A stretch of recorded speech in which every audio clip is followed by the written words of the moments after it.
friends, thanks so much for tuning in with Embodied Astrology. My name is Renee. I'm a consulting astrologer and embodiment educator.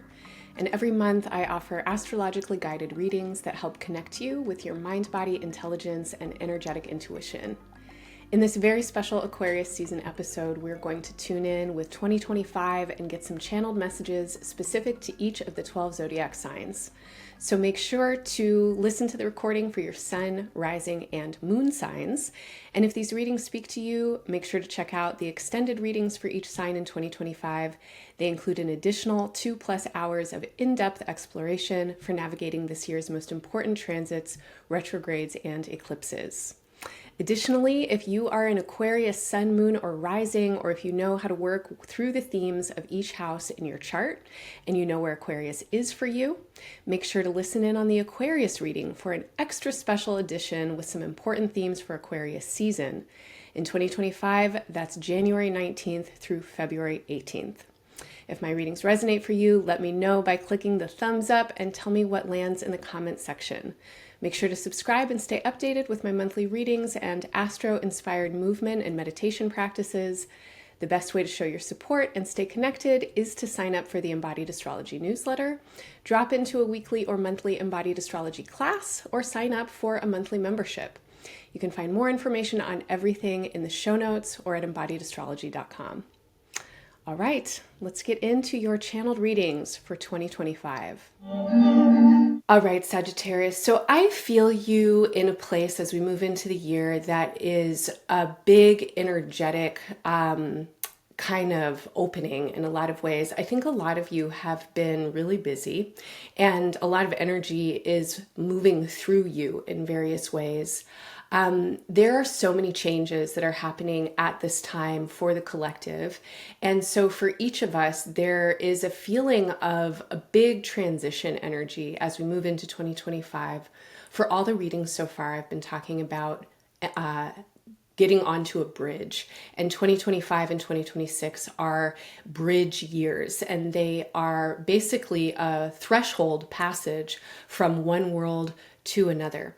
And as things change and break down, and as the old world or the old dream of the world dissolves in a lot of ways, we have the opportunity to help facilitate that breaking down by letting go of what is no longer useful.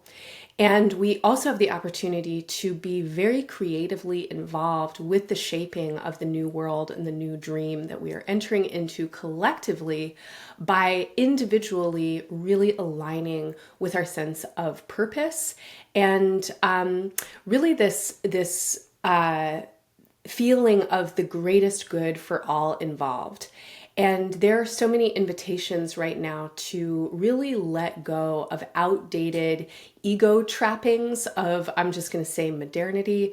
And this is the delusion of kind of individual meritocracy, that we can get somewhere without other people just through the pure will that we might have personally. And that certain levels of monetary achievement or status achievement immediately then equate to value for a person. And I think a lot of folks are really leaving these paradigms behind. And there is a returning to and a remembering, but also an innovating of concepts that are deeply ancient and actually really practical and obvious here on planet Earth, which is that we are all connected and that none of us as individuals can really get anywhere without a whole lot of support and help. And therefore, the more that we can orient our personal ambitions and sense of livelihood and the future that we are working towards in ways that are collaborative and seek to build and enrich community, whatever that word might mean for you, but that really have a kind of altruism in them, and know and practice knowing or tuning in with the knowledge that is here around our interconnections. And so this might be some of the ways that for example, indigenous teachings, which are very ancient and have been here for a long time, are also now coming through in a lot of people's books and podcasts and studies, and teachers are rising to levels of eminence who are really speaking about interconnectivity. And this might be the wisdom of ecosystems and living landscapes, or it might be around human consciousness across generational time. But there is this feeling of the new world being formed by multidimensional collaboration, and the human impulse to reach beyond what is known and what has been practiced, which is also a return, because a lot of things have happened within human history. Many civilizations have arisen and fallen. There are so many cultures happening currently that practice in many different kinds of ways. And there always has been a knowing that we are interconnected, not just between ourselves, but also with the more than human realms. And that when we can tune in with those interconnections and actually live our lives in ways that seek to benefit our environments, our lives as individuals actually get a lot better. And this is really at the core teaching, of treat your neighbor as you would want to be treated. Because when we take care of who and what is around us, then that fills the environment with well-being. And we then get to be a recipient and beneficiary of that well-being. And so for you, Sagittarius, I feel that you are really walking with this wisdom right now. This might be medicine that you are bringing through as a community member, as a person who has a family or friends, or potentially inside of your work or career. You are looking at the interconnections between things, between people, between life forms that are not people, that people are definitely interacting with. Some of you are very interested in the natural world and working with the environment. And many of you are profoundly affected by the kind of mass destruction and levels of very unnecessary tragedy and heartbreak that happen as a result of delusion and separation in human consciousness, where we fight each other and where we separate ourselves from the land and from the spirit of the land, which leads to all kinds of abusive behaviors and very, very deep suffering. And you know this somehow, or you are feeling affected by it, and something is stirring in your soul and in your spirit as we move into 2025 that feels to me like a call to a kind of adventure that is totally unknown, because it is filled with so many components that are not you. And the feeling here is that you are really opening yourself to collaboration. Now, what does collaboration mean for you and your particular milieu? I don't know. This could be collaboration with partners and family members. This could be collaboration with the more than human realms. There might be deep levels of listening that you are capable of, where you are tuning in with plants, with animals, with elements, and you are getting messages and you're like, okay, guys, we need to mobilize in the human realms in different ways so that we can work more skillfully with more than human realms. And I think that a lot of you are organizing with human beings. There are concentrations around groupings and group dynamics that are becoming very strong and prevalent in the Sagittarius charts, not just in 2025, but for the foreseeable future. And some of you are embarking upon big projects, and you may understand them as projects at this point, or at the point that you hear this, or that might be an awareness that is coming in over the next 1 to 20 years, over the next few decades. But if it's coming in later, then you would be looking back at this time as when it all really started to begin, and when you were laying the groundwork in some kind of way. And when I say laying the groundwork, the feeling that I have is spreading mycelium.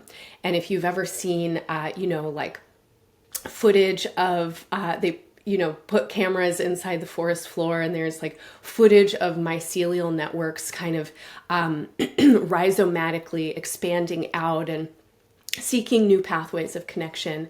There is a kind of chaotic organization to it, and the feeling that there's movement where there's opening, and there's an orientation towards relating and connecting and networking relationships.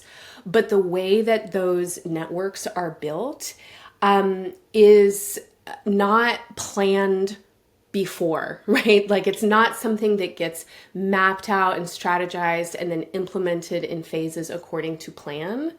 It's something that is happening really organically. And whenever any obstruction comes in, there is an immediate adjustment and adaptation to move around or through or over or somehow to transport into another spot. And so because of that, there is this kind of decentralized, chaotic kind of feeling to it that is full of intentionality. And I feel that a lot of you are naturally working in this way. And in 2025, it feels to me like a lot of new connections are happening for you. And these are connections with people, places, beings, ideas that have been working adjacent to you. And here I'm feeling almost like, you are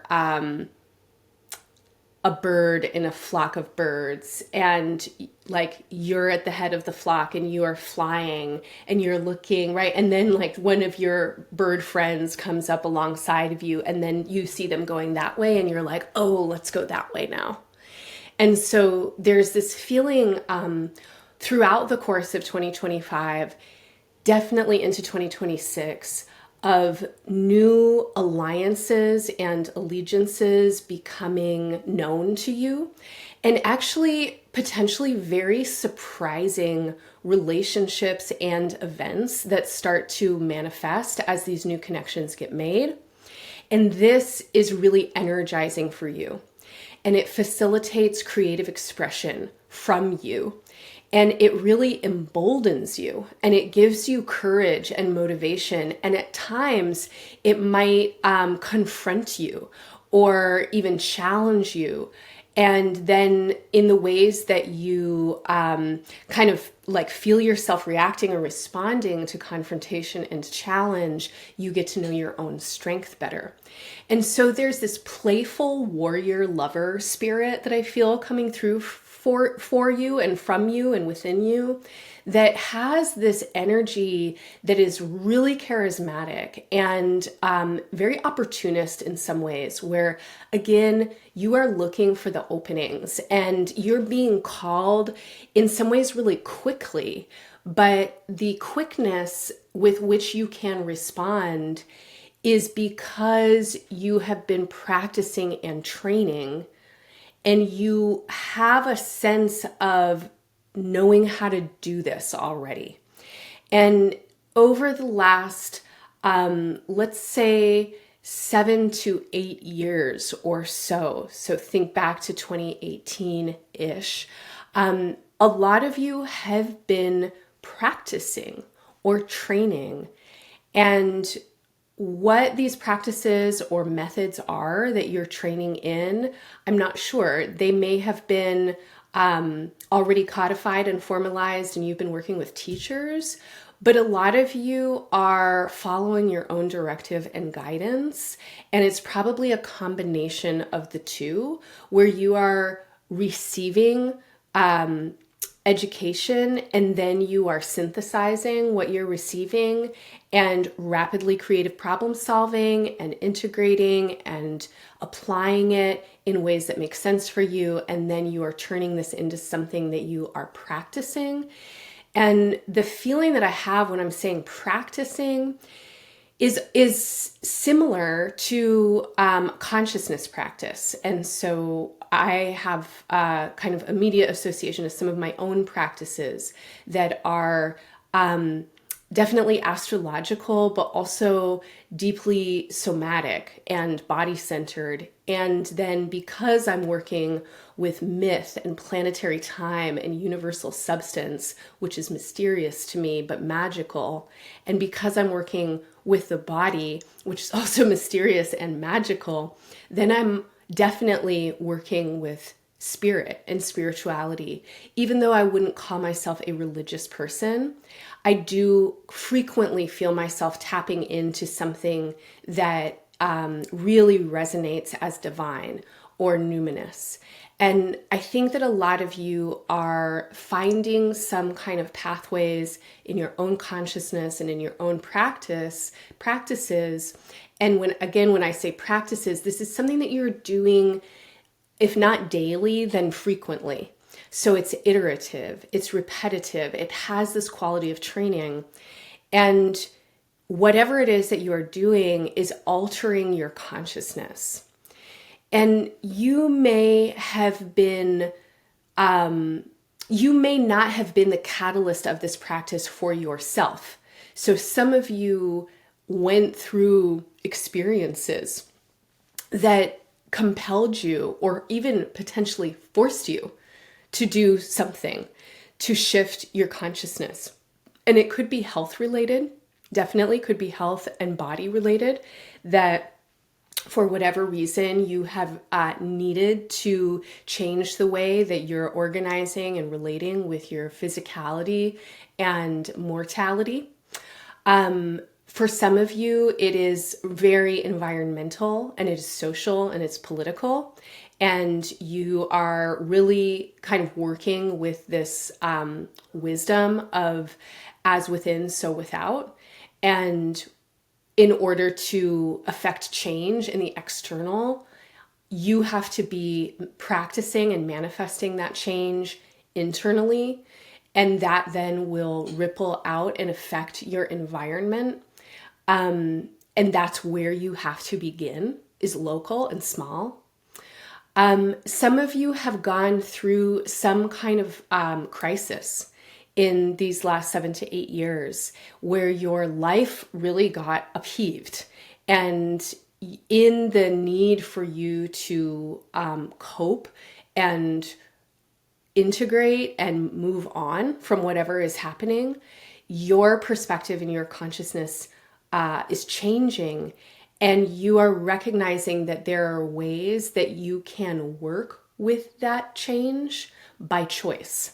So though you may have been really affected not by choice, and maybe, during these experiences, you felt all kinds of way about it, but maybe not good about it, affected. There's something in the result and the consequence of what has happened that has then put the emphasis for you back onto you. And you're asking, how can I be response able in my life? And this is opening up new levels of consciousness for you. And it is something that you are practicing. And this element of practice has been extremely important. The dedication, iteration, repetition, the willingness to come back again and again and again and again to the drawing board. This has been so important for you over the last 7 to 8 years. And your daily life, in all of its mundane, quotidian repetition, you have to go to sleep and wake up all the time. You have a body that constantly needs to be fed and cared for. You live in an environment that is inherently always falling apart. That means that there are never-ending chores. And if you're like most of us, then you also need to figure out how to make a living. And that means jobs, right? And you are laboring. And this is the realm of your awakening. It is in the everydayness of it all. It's in the small things. And there's a way that I feel like in the coordinating that you are starting to do and that you will be doing with others, and this kind of sense of collaboration, whether it is with other people or non-people beings, you understand that in order to really have robust and sustainable and effective collaboration, you have to show up for it every day. And 95% of the work that you're going to be doing is not glamorous. It's totally just about taking care of the various pieces and doing it with humility and having a sense of awareness around what you are actually in service to, and then being of service.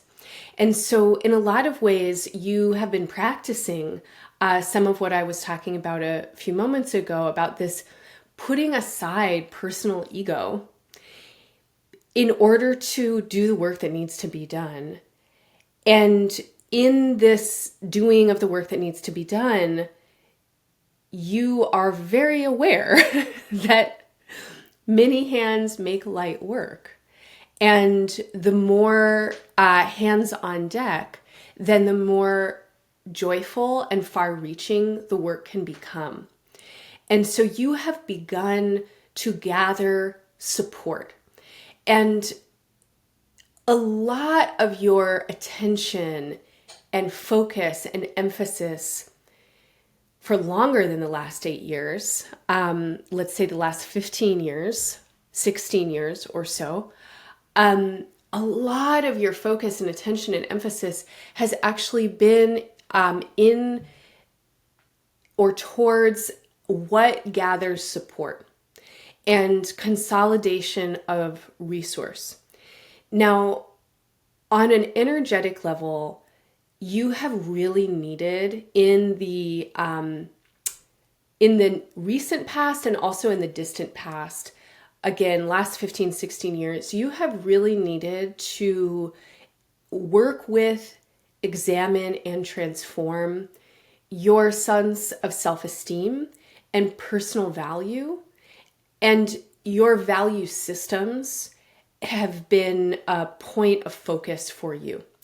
And you have had to go through some things that are significant around this. So whether this is, feeling very negatively impacted in your self-esteem, most likely because of what is not you, right? So parents, authority figures, traumatic events that happened to you, traumatic events that happened to your people, right? Like cultural trauma or historic oppression.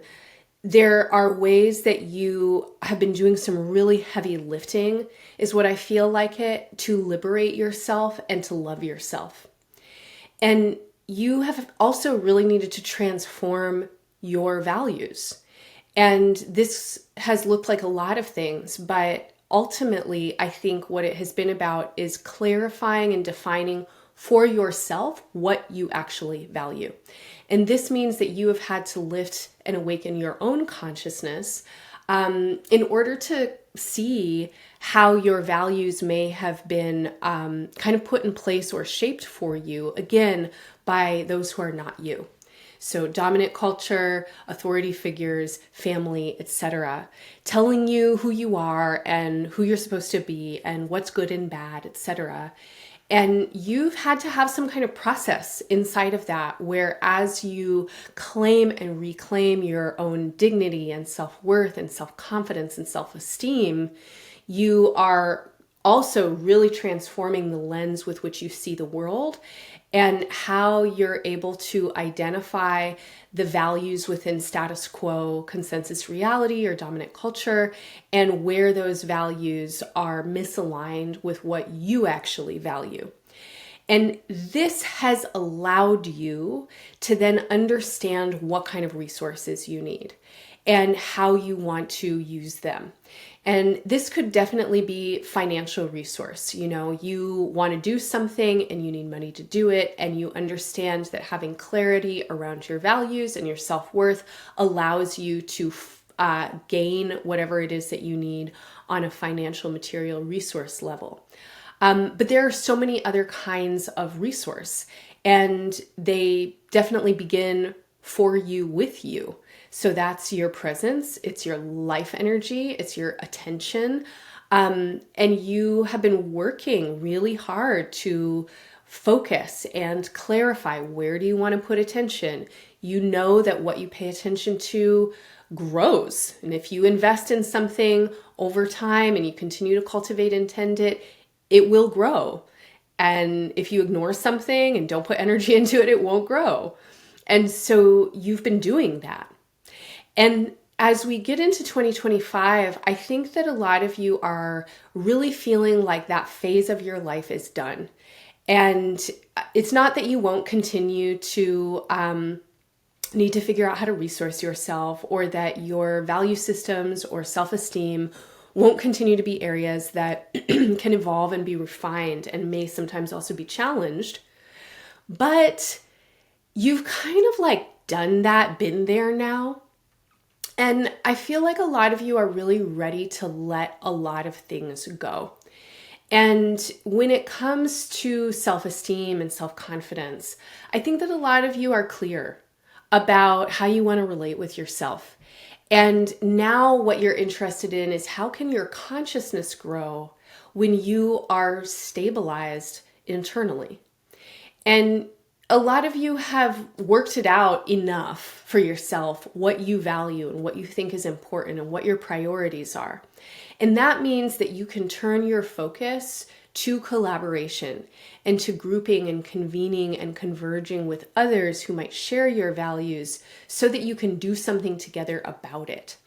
And in a lot of ways, this year has a kind of departure feeling, again, this sense of bridge, where you are leaving in the past an area or time of your life that had you, like the image or the feeling that I have is, your head is down and you are focused and you're holding something that's really important to you. And so the feeling is that you are really focused on crafting and building, but also that your attention can't go up and out in a lot of different directions. And as we move into 2025, that is starting to change, and you have built whatever this is enough, or you're done with it and you can put it down enough that your attention now is starting to go out into other places and spaces. And this is then bringing an incredible focus on information into your life. And you are fascinated right now with information. How do we give and receive information? What actually constitutes capacity for learning? Some of you are so interested in learning and teaching. And I feel like you are you're looking at what really allows somebody to learn and shift their consciousness. And especially because of what you have had to do over the last 15, 16 years, and definitely over the last 7 to 8 years, you know that what really allows somebody to learn and shift their consciousness is desire. It's really hard to teach someone something that they don't want to learn. When the mind is open, then we learn, right? And so there's this feeling of beginner's mind, and you're curious about how to cultivate that for yourself and with others. And this is kind of bringing me back to this kind of courageous, emboldened, playful, creative energy that is really getting quite strong in your spirit. And you're Sagittarius, so like this is really important for you all the time, but something is getting stoked there right now. And I think it has to do with really feeling like you can spark something. And when that spark comes in, eyes light up and brains are available for new neural pathways. And this is thrilling. You love this feeling.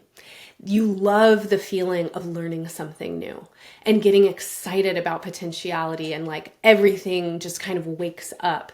And that enthusiasm is actually just so full of eros, right? It's it is deeply erotic in the sense that it is pleasurable and it enlivens and awakens bodies and relationships, and it facilitates creation and generativity. And this is what you're really interested in. You are interested in generative creation. You do not need to replicate the past. You can learn from the past. You can look at other people's examples. You can honor and respect what has already been done, but you don't need to do it again.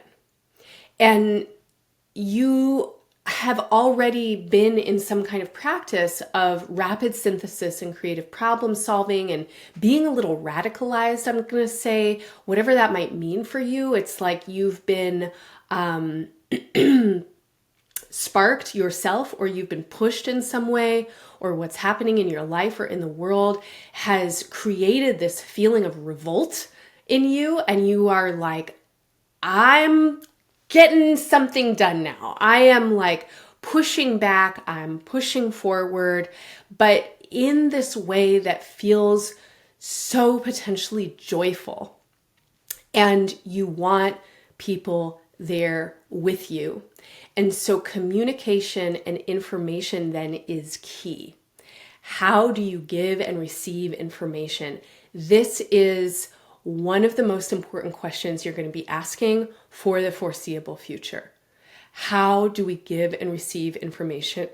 And how do we craft context and containers where information can be shared in ways that are not dictatorial, domineering, and hierarchical, where we are trying to, impress upon people or formulate their opinions for them or pour knowledge into them, thinking that they're empty vessels that have nothing, else. No, you're very clear that there is a lot of intelligence and creativity in people already. And when people are supported to access their own intelligence and creativity, then they're also supported to learn. And if this happens in relationship and collaboration, then there's a lot of support for co-learning and collective expansion of intelligence. And I think this is ultimately what you're trying to achieve. Now, you are a Sagittarius, you're a fire sign. Your sign is definitely associated with teachers and teachings and judgment and having opinions. And so there is a negotiation that you're in right now internally, and it is a really strong influence, especially as we move into the year. And I'm going to say for the first half or so of 2025. And this feeling to me is, you have an ego. Surprise, surprise. You are a human being here on planet Earth. You have an ego. Also, you're a Sagittarius, you're a fire sign, and you think you know what's up. And a lot of the times you definitely do. So you have a natural kind of charisma.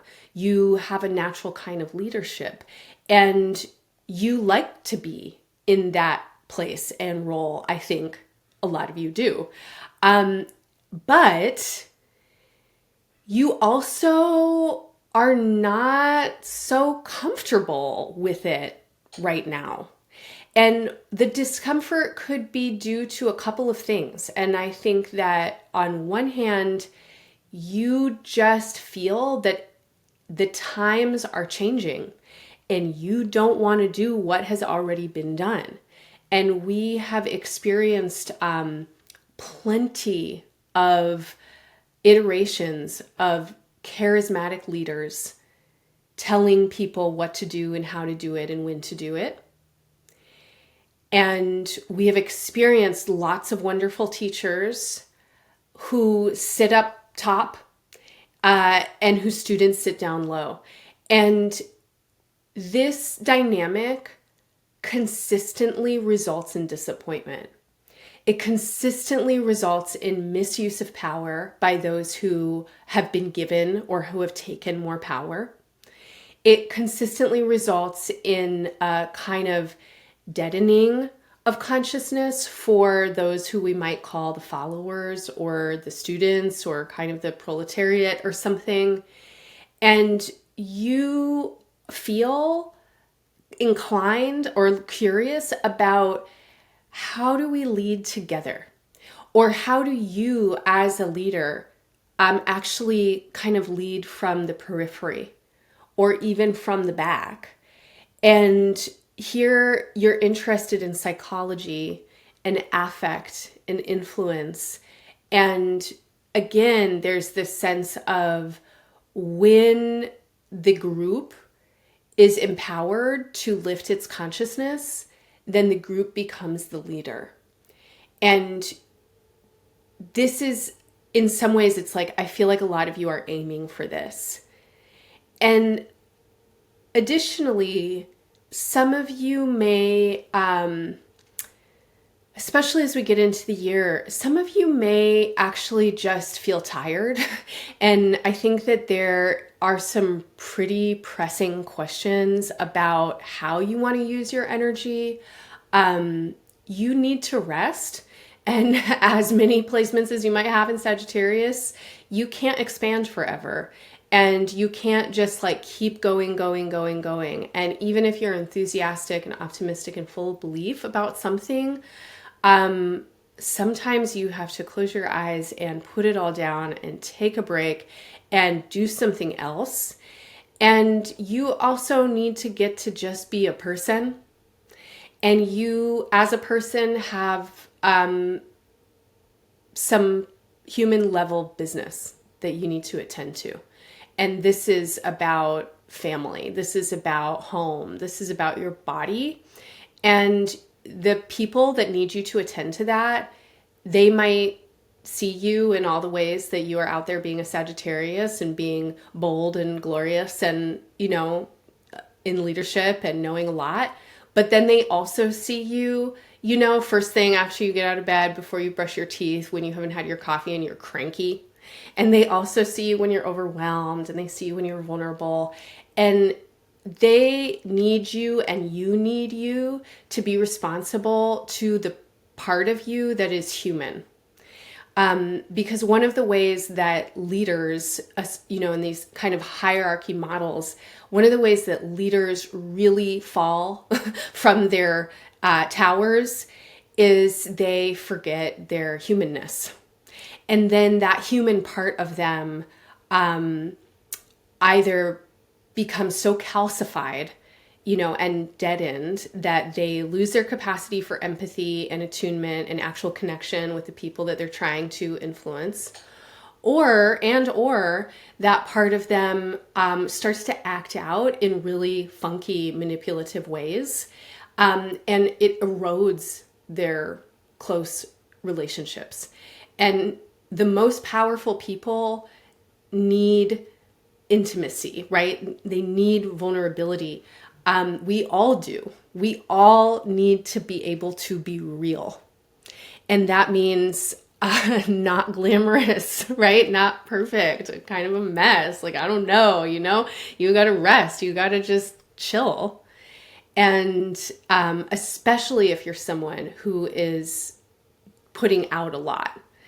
And especially if you're someone who is working in leadership capacity with groups of any kind, including your family, you have got to be able to navigate between your roles, and you can't get stuck in one role where you're always on the forward movement, on the cutting edge and up top in the position of power.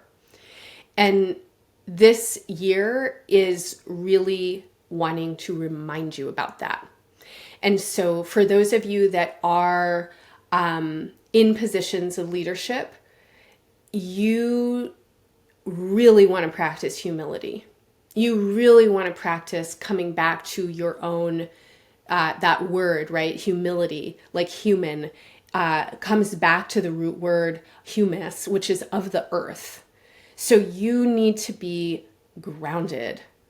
Don't get up in your head. Don't get up in your ego. Don't be on your high horse. If you are, you're going to get slapped this year. And you won't be able to achieve the things that you're trying to do. So practice humility. Remember what you are in service to, and remember that you're part of something much bigger than you. And put the concentration of your effort in building strong, resilient, trustworthy relationships where co-leadership can happen. So when you need to take a break, all you have to do is slow down and let yourself pause, and you can trust that that friend of yours that they have the energy to move forward and help guide the ship. And this can be challenging for you this year. So there are going to be moments and times and places and relationships where you are going to have to confront the part of you that wants to be the owner of something or the leader of something, or your ego is involved. You want attention, you want celebration, you want to be, in bold and neon lights. And it's fraught. Right? There's stuff you have to grapple with in there. And that's not to say you won't get your, 15 minutes, that you don't get your flowers or anything like that. You do. But the way that you get that, the biggest and the best and the most sustainably for the ongoing future, is by sharing it. And by really cultivating this feeling of together we are strong. And that means that sometimes we have to go really slow and be very normal about it and stop and pause while, somebody forgets their thing, and then we have to make lunch and somebody has a problem and, oh, now you're tired. People will people. People are immensely frustrating. It's herding cats, right? But when you do that day-to-day practice together, and being together actually is the practice, then over time, what you cultivate is trust and resilience and strength and intelligence and actual speed, right? Because now you know how to work together. So this is the vibe that I'm getting for you for 2025. It's an interesting vibe. In a lot of ways, it is really about coming in. It's about being very deeply embodied, very deeply anchored and centered and humble. And in a lot of ways, it is about really going out and expanding and spreading and trusting and connecting and dreaming. Okay, that's what I have for you today. If you enjoyed this reading, it is an excerpt from your 2025 extended year ahead, which includes an additional 2+ hours of in-depth exploration for navigating this year's most important transits, retrogrades, and eclipses. You can purchase that reading and access it today through the link in the show notes below. For anyone who's interested in joining some of Embodied Astrology's live virtual events, we have some upcoming in Aquarius season that you definitely don't want to miss. On January 29th, which is the Aquarius new moon, join Ramon Parrish and me for a members-only event where we'll be looking at Pluto's recent entry into Aquarius and what this means for the next 20 years. On February 9th, the author, artist, and intuitive Janata Petrus is holding her monthly full moon artistic alchemy class. Take this opportunity to tune in with the influences and creative guidance of the Leo full moon. Finally, on February 15th, Sherry Taylor and Ari Felix will be leading a workshop on Saturn and Pisces and astrology for world building. You can also find me every Monday in Somatic Space, where we work with the astrology of the week ahead as guidance for gentle and healing movement and meditation practices. All of our events are available by recording if you can't attend live. We offer tiered pricing and scholarships to everything, including memberships, and no one is ever turned away for lack of funds. Find more information in the show notes or at embodiedastrology.com.